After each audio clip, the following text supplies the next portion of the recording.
ज्ञान की बातें। जीत और हार आपकी सोच, आपके हौसलों और आपके दृढ़ संकल्प पर निर्भर करती है।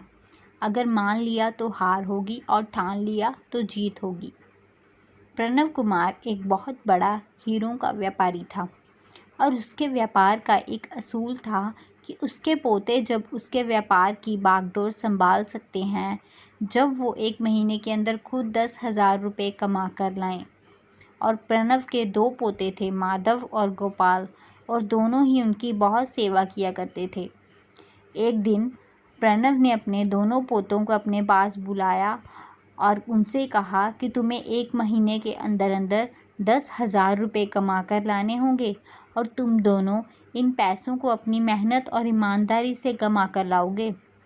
दोनों ने सर झुकाते हुए कहा, ठीक है दादाजी, और दोनों अपने घर से उसी वक्त अपने दादाजी का आशीर्वाद लेकर घर से निकल गए।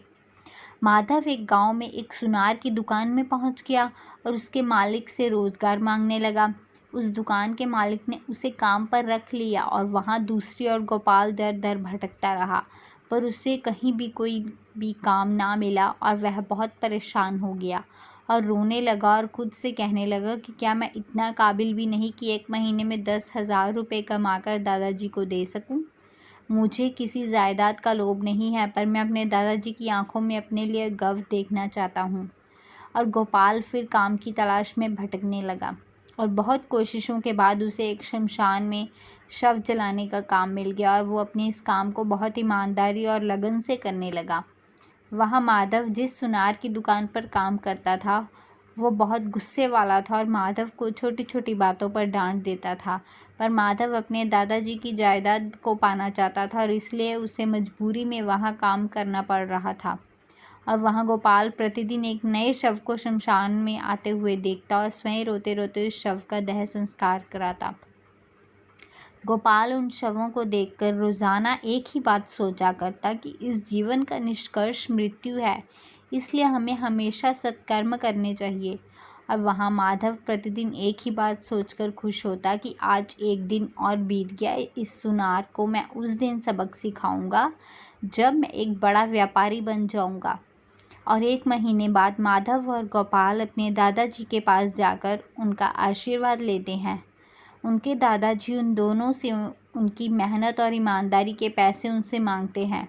माधव अपने दादाजी को अपने 10,000 रुपये दे देता है और गोपाल अपने दादाजी के पैर छूते हुए उनसे क्षमा मांगने लगता है और कहता है, दादाजी मुझे क्षमा कीजिएगा, मैं पैसे कमाकर नहीं ला सका। फिर उसके दादाजी मुस्कुराने लगते हैं और कहते हैं कि मैं अपने इस पूरे कारोबार की बागडोर गोपाल को सौंपता हूँ। दादाजी की इस फैसले से माधव बहुत नाराज़ हो जाता है और अपने दादाजी से उनके इस फैसले की वजह पूछता है।